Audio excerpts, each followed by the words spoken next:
Well, welcome to the third seminar that I've been involved in. Of course, you have many others, and the second one with Rachel being here as well.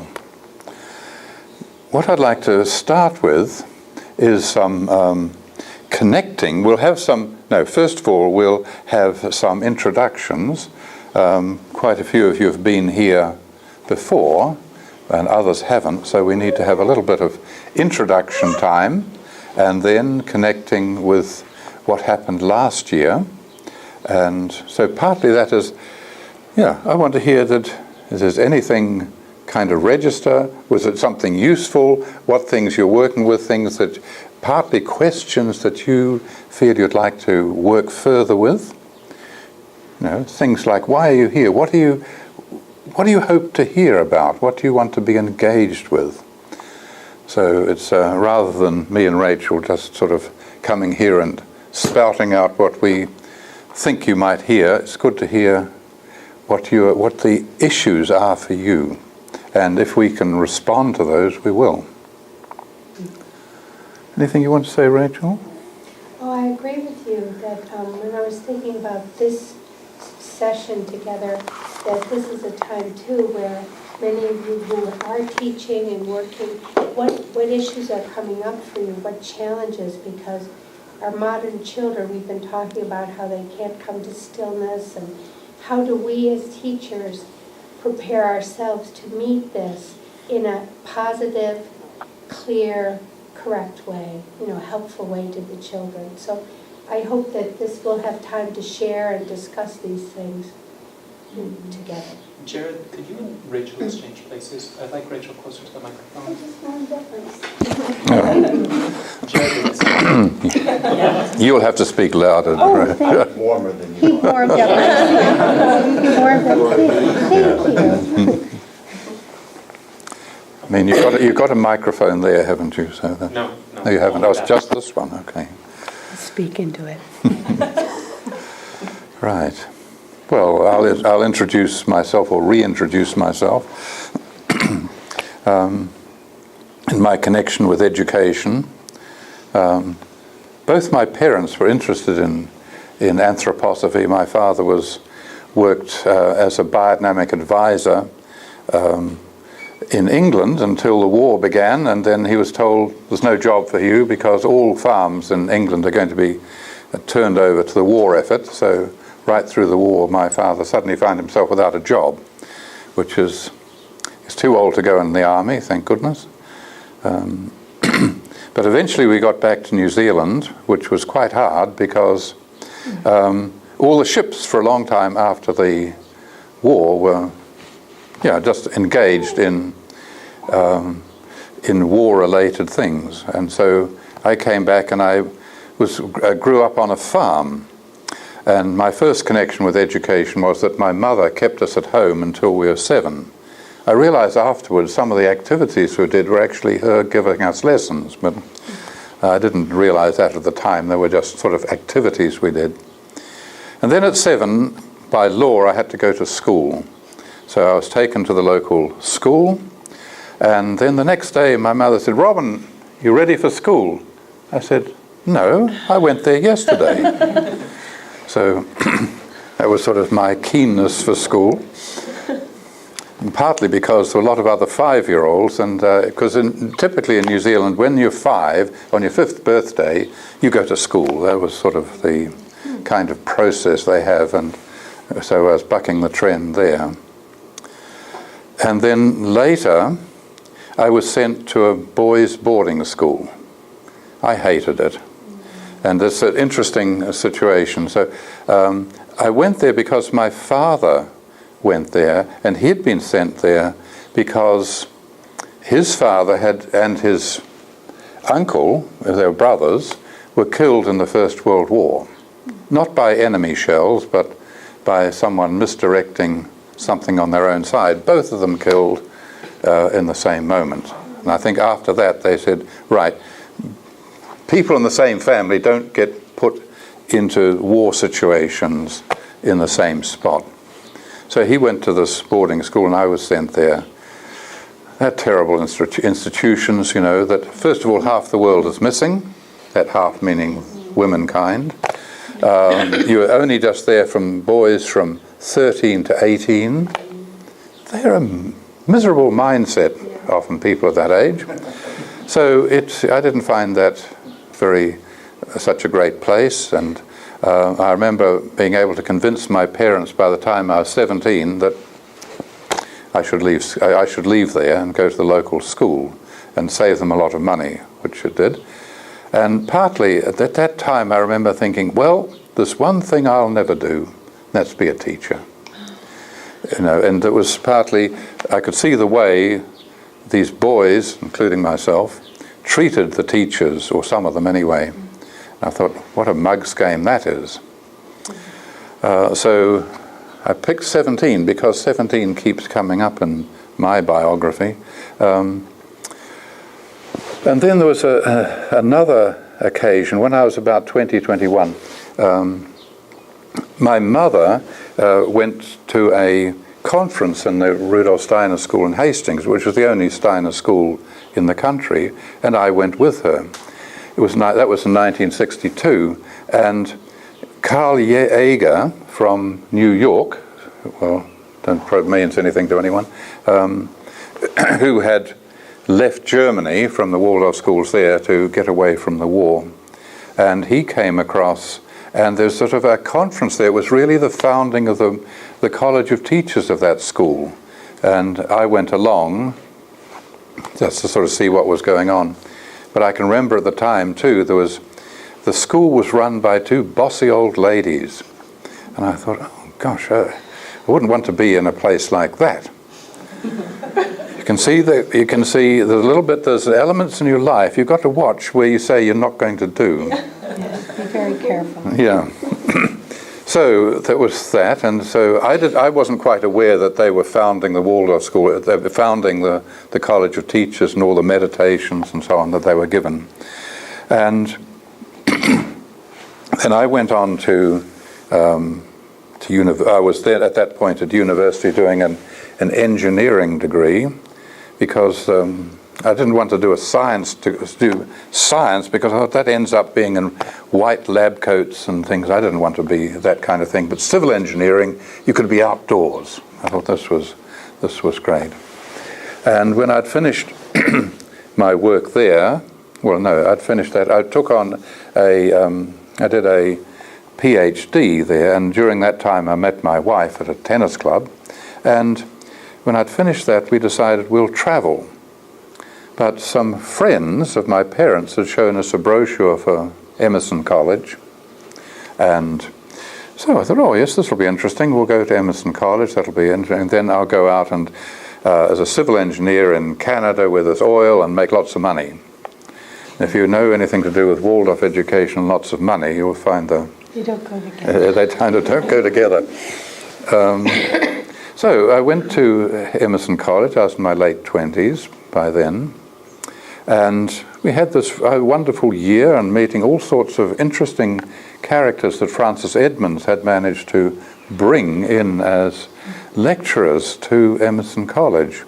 And at the end of the year, I took on a sort of summer job through my family connections in engineering in Leeds. And I found it was so boring. After quite an exciting year at Emerson, I found that I couldn't possibly do this for the rest of my life. Wipe that.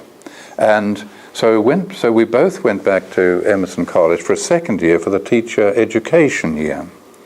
And at the end of that year, right at the very end, the last Friday, there came an emergency call from one of the schools in West England and saying, help, help, our physics teacher has had a stroke and we need someone to be teaching physics on Monday morning to class 11.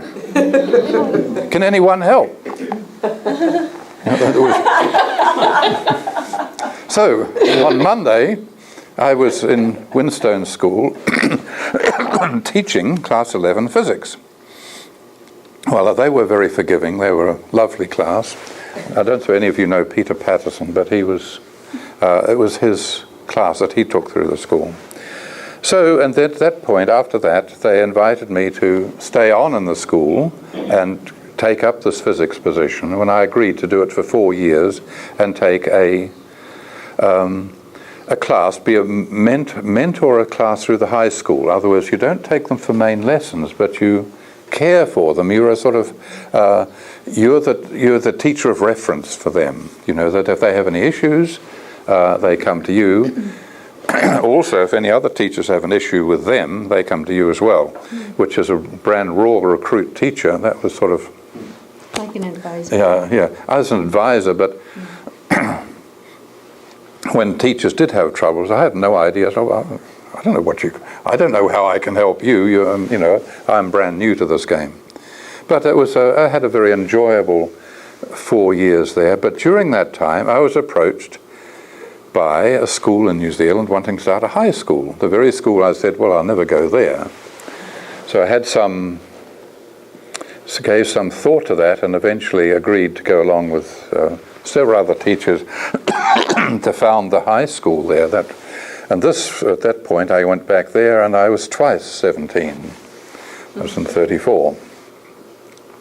And so I spent another 8 years there in the high school. And again, that's quite an interesting process, starting a high school, because you have a number of parents who start and say, we're really keen to push the school forward. But the only catch is that some of the classes were quite small, 5 or 6 children, you know, and that's hardly a class community. And it was fine that was starting with class 8, then class 9, and then class 10, and then some of them got to think, these classes are too small. I think my child should go to a big school where there's lots of interaction and so on. So we had one leave, and now that left 5. And of course then the pressure goes on there. There was sort of really, you know, quite an issue there. We had to combine classes until one year we had a group of 12 wonderful children who went all the way through as 12 right to class 12, no combining. And people could then see, this is what a class 12 in a Waldorf high school is like. Wonderful, that's what we want. And from that point, the school grew. We were about 100 pupils at that point, and then it grew and grew and grew till we get up to 400. Every class is full, and the kindergartens are full. We have 6 kindergartens leading into the school. Each of them contributes 5 children, and so you get a class of 30. All the classes are full with long waiting lists, and so on. And then a little bit later on, they've worked in New Zealand, and that's, I think, a special thing. They've made a relationship with the universities there, so that children going right through to class 12, doing all the Waldorf curriculum, may go with their what we call the Steiner School Certificate that we give them at the end of their year. They can go direct to university. Now this is a world unique thing. We're sort of selling it around the world at the moment. But so that's a wonderful situation, because New Zealand is small enough. We have 10 universities, and all the vice chancellors meet. And so the Federation of Schools, they could work together. Anyway, but I spent 8 years there, and by this time I was getting a bit sick of teaching physics.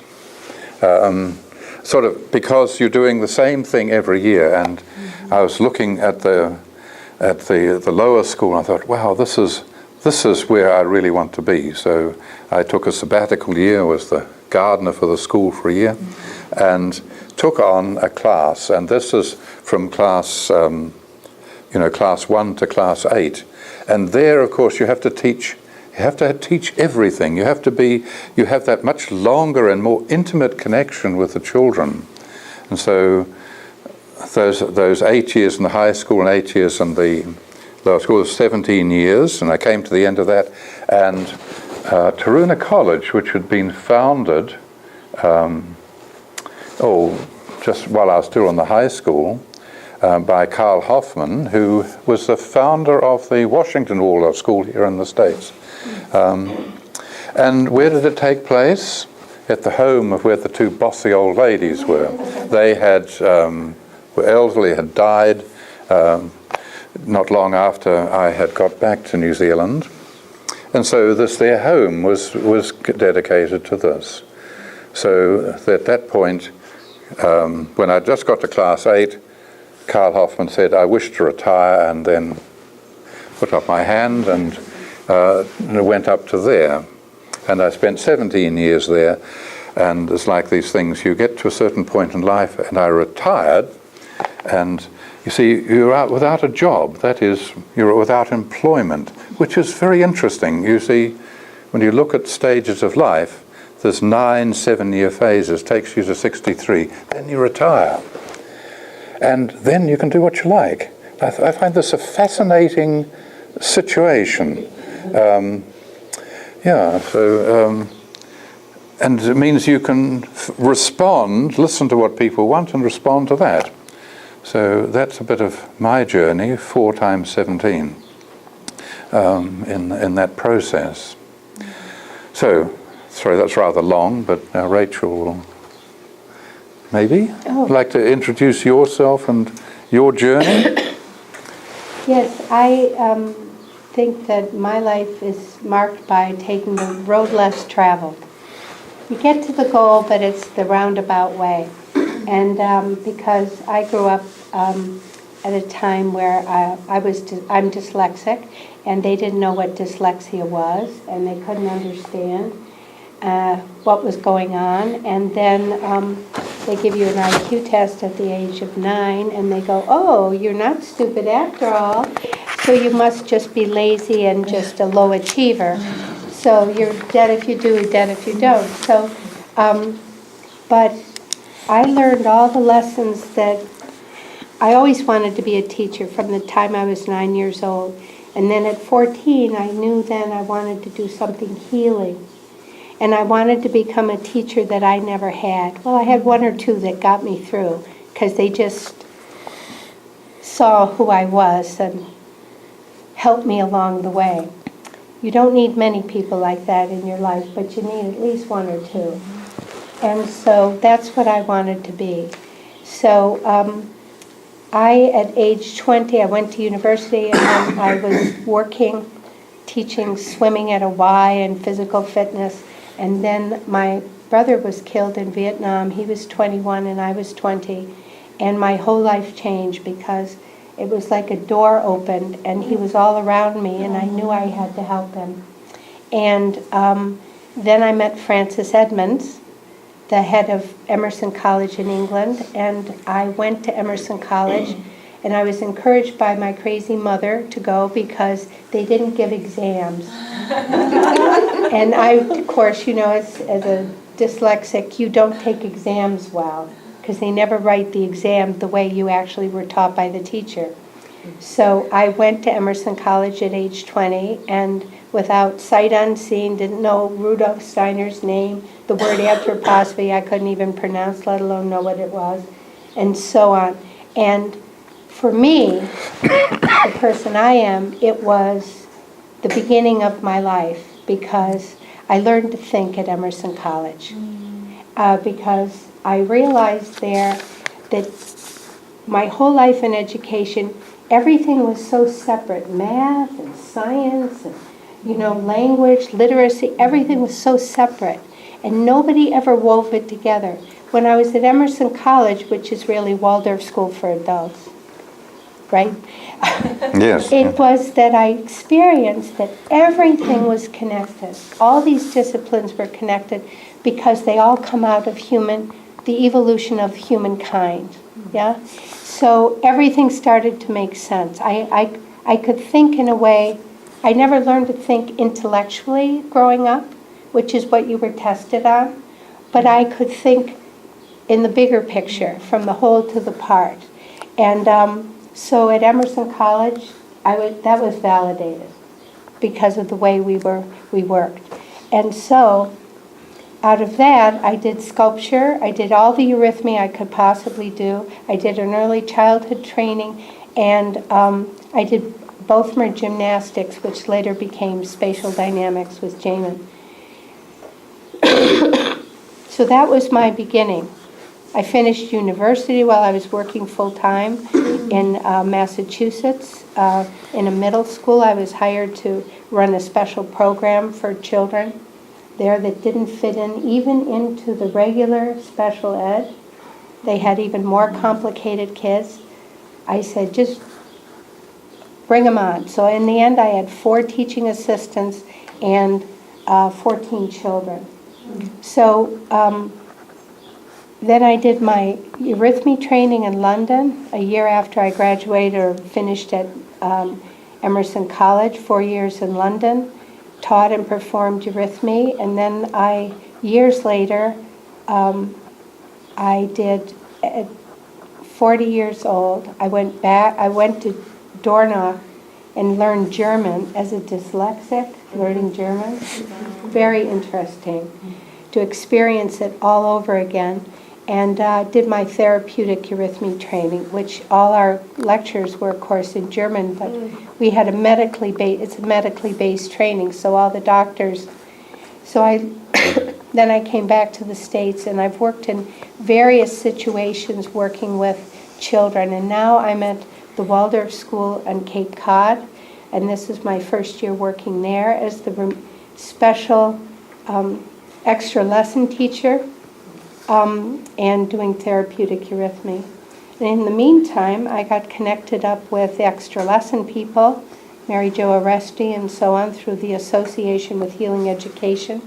And now I run my own trainings in the extra lesson, and I co-direct the 2 trainings in Spain, and I teach in the one in Brazil, and I run trainings in Canada and in Connecticut. So, the dance card gets pretty full as you get older. Mm-hmm. And I still always hold that question, what more can I do? Because it's all about service. Because our work, I feel nowadays, is more important than ever before for the future. And this real impulse of moral education is so important for our children.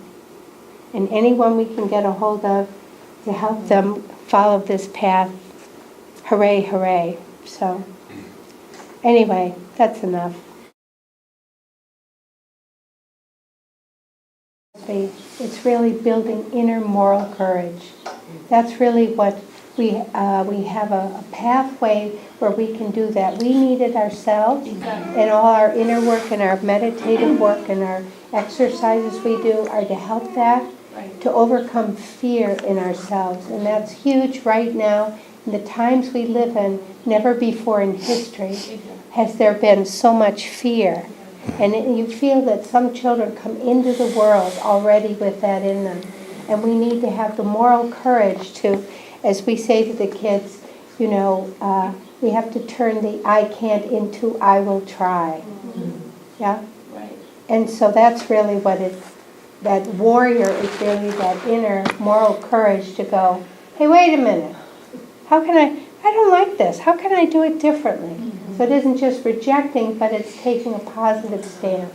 Because we know what we don't like, but how are we able to then move from what we know we don't like into what we can create? And that's moral courage. And I think that's imbued throughout all of our work in anthroposophy. Yeah, and I guess that's my question. Is like, why didn't I get to be a knight in the medieval times? Or the time. Why you still have an opportunity? Yeah, exactly, and that's I guess my question is, what are the tools I'm going to get in 3 weeks that are What is a modern knight, in other words? Exactly. Yeah. What is that? And how can I take that on? Because I really don't feel like I have the training, and I know I do. It's like I feel like I don't, but I know it's already in me. And I think America is a place really to work with fear.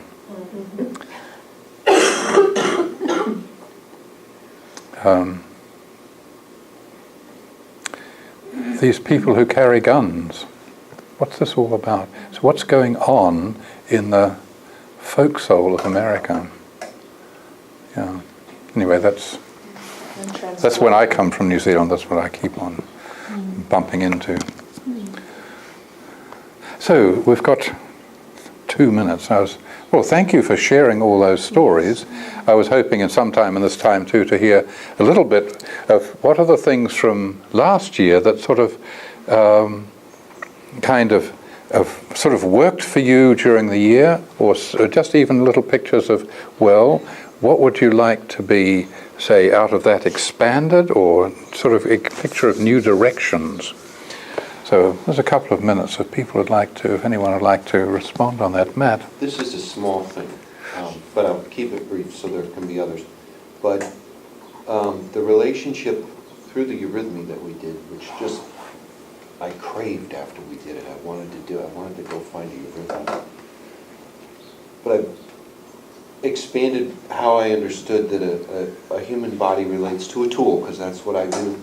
And I was able to communicate to a boy in woodworking when he was working one day like this, why he shouldn't sit down. Not that it's lazy. And I said, where's your heart? Here. Where's your tool? Here. You have to be above so that your heart can pour its energy into your tool. And he was like, oh, okay. And he stood right up. So I couldn't have explained that to him without having done this. And I don't know what that does to help your question or whatever, but that, what more to say? Wonderful, thank you. Thank you. I also felt like it wasn't the first time I've done eurythmy, but coming out of that training, I felt like, and I think it had a lot to do with working with you in eurythmy, that previously I was meeting things through the mind, and afterwards I was understanding what they call a heartworm thinking. I was understanding more and more the essential behind everything, the feeling behind everything that I was facing. Not everything, but a lot of things. And Thank you.